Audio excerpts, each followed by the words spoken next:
Well, hello again. In this example, you will see how shape functions are used to plot the deflected shapes of beams. Specifically, we will be looking at this beam, where the member end displacements have already been computed using the matrix approach and are presented here.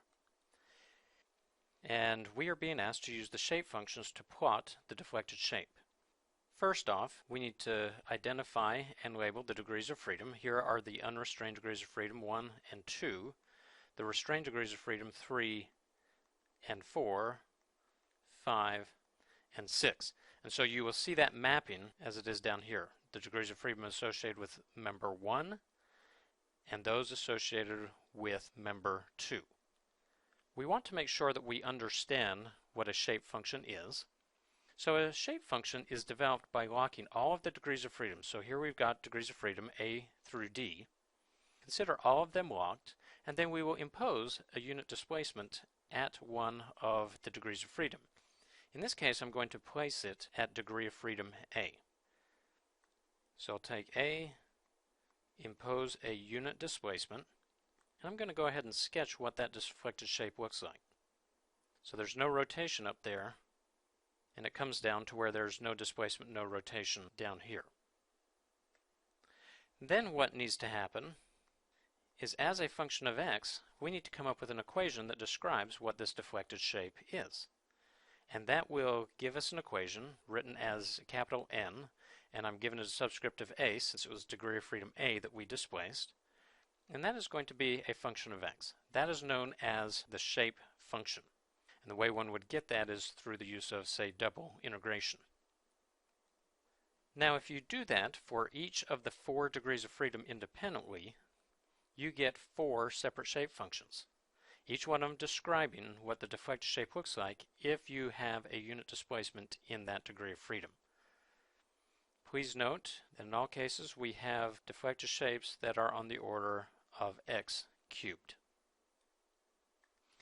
Then the way these shape functions are used is we can identify what the displacement is in the beam at any location of x if we simply take the shape function, which is a function of x, and multiply it by the displacement of that degree of freedom.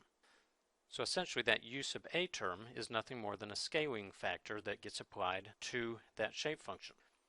But of course we then need to use the principle of superposition to get the effects of the displacements in each of the individual degrees of freedom.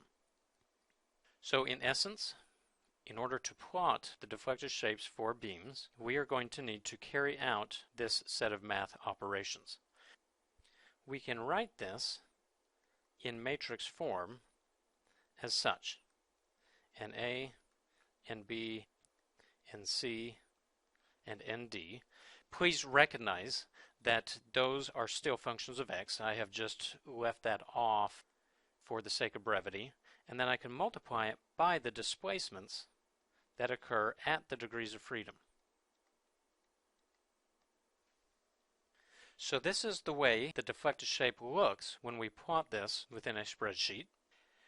Here is the boundary between the members, and so keep in mind this is degree of freedom 1, 2, 3, 4, 5, and 6. You will notice these are the restrained degrees of freedom, and indeed my deflected shape shows no rotation and no displacement at those locations. Yet at these degrees of freedom we do see the displacement and the rotation. So let's show you how to actually implement that to get this particular plot. So here is member 1. We've got the length of it. We've got the joint displacements written in terms of the degrees of freedom. You'll see we've got x as it varies between 0 and 144, and you can make a decision how many increments you want to plot this. The more increments you put, the more smooth the deflected shape looks when you create the plot. And then for each of those locations of x, there are specific values of NA, NB, NC, and ND. And what we are trying to do is get the value of displacement at that particular value of x. Be aware that the same type of thing will occur for member number 2. we've got that information, where little x is the coordinate as measured in the local coordinate system. Okay, so what you will see is these quantities here, or this x vector here, is going to be used to calculate what these values are, but when we actually generate the plot, we will plot these versus these, and that will then ensure that my members plot end to end within the spreadsheet itself. Okay, let's drill down just a little bit more so we can see the physical calculation for these things. Here's what I've got for member number 2. Notice I've got what the shape function equation is for that. You will notice right up here is where I have that equation being typed into the spreadsheet, and that is simply done to compute this particular cell. And then in a like fashion for NB, right here, there's the equation being typed in. NC, there's the equation being typed in. And finally, ND, the equation being typed in. And then what you can do is you can go ahead and take this entire row, you can copy it and you can paste it down, and as long as you have the correct terms in here, then it will just duplicate those equations down with very little effort. So what we would like to show you here is then what that calculation is to finally get this quantity. The way we'll do that is we'll take this n vector, which is right here, and multiply it by the displacement vector right here. And we are doing that using the multiplication function within the spreadsheet itself. And then once again we can duplicate that, copy and paste it as we head down.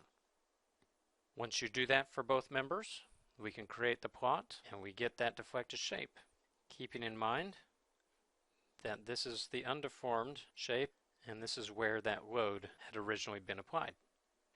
That concludes this example. As always, it's a beautiful day for studying structure.